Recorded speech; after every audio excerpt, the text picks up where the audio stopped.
With President Biden talking national security, climate change, and more with leaders abroad, how could his performance affect his packed legislative agenda here at home?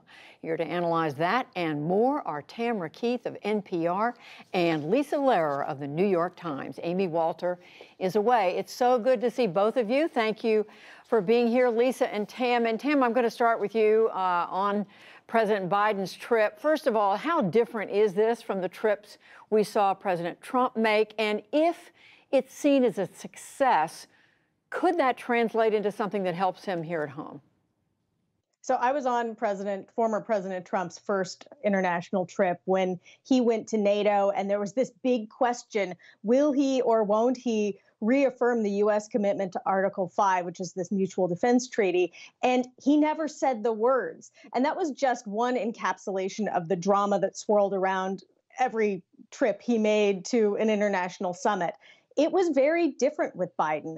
His first words almost when he got to NATO was to say, "We're totally solid. The U.S. is all in on Article 5. And that was certainly on purpose.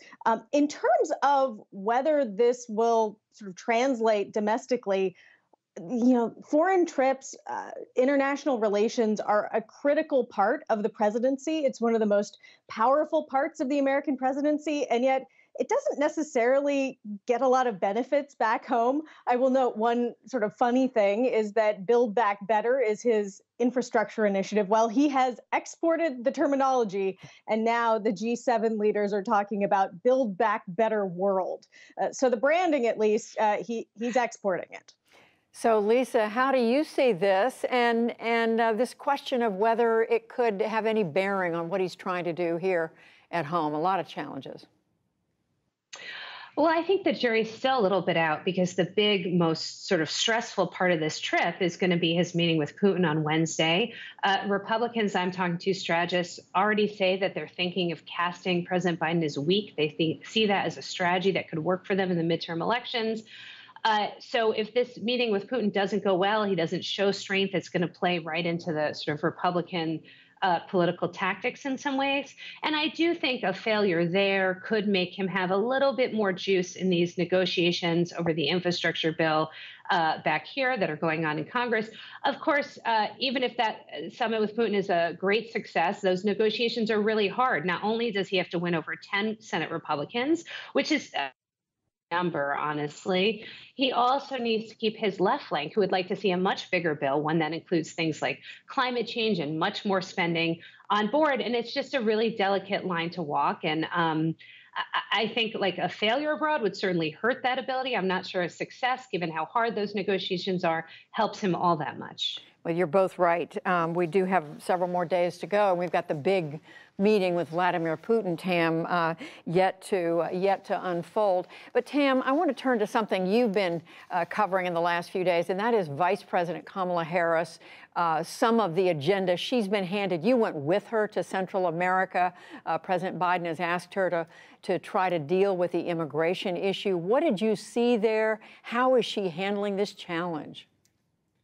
Part of her struggle on that trip was defining her role, which goes to the very beginning of her being given this assignment, which was her assignment wasn't the border, it was the root causes in Central America, the root causes of migration. But she had difficulty explaining that, in particular in this high stakes interview with Lester Holt on NBC, and it sort of hung over her trip.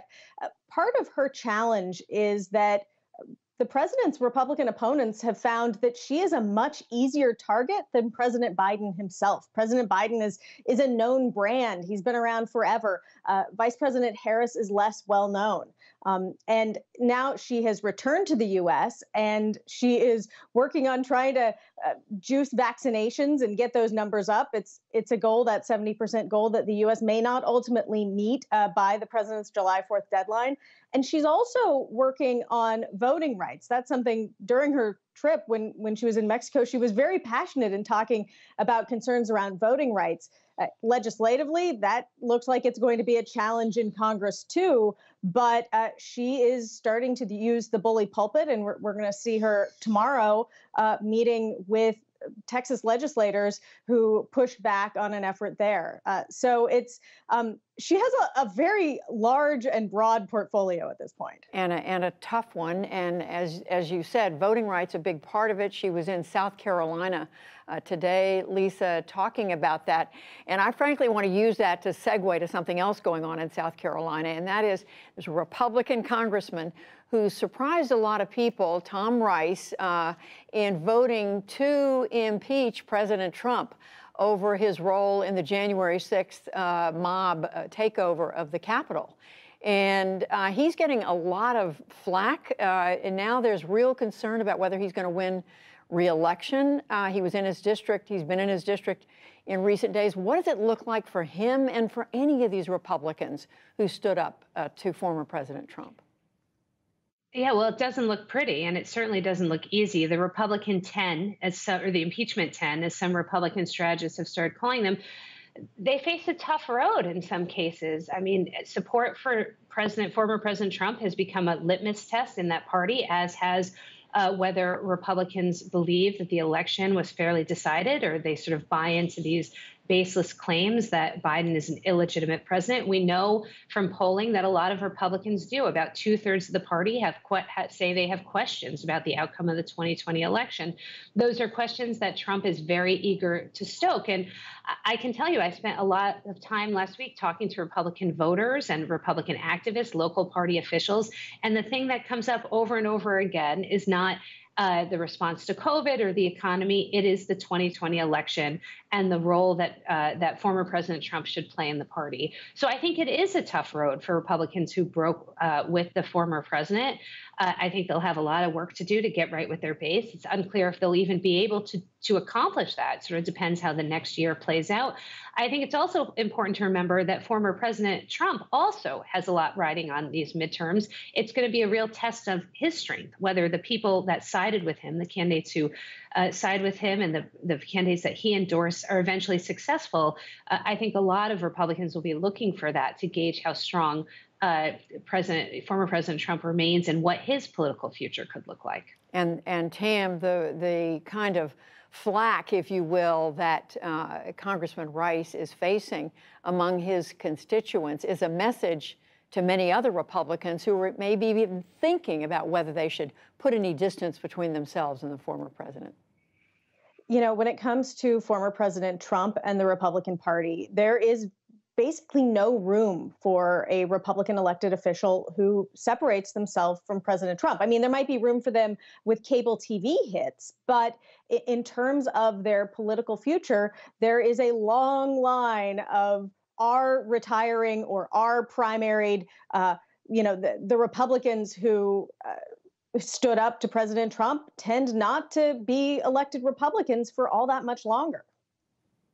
Well, we will continue to watch that one unfold because even though that those midterms are November of next year, they're on a lot of people's minds right now. Tamara Keith, Lisa Lehrer, thank you both. We appreciate it. You're welcome.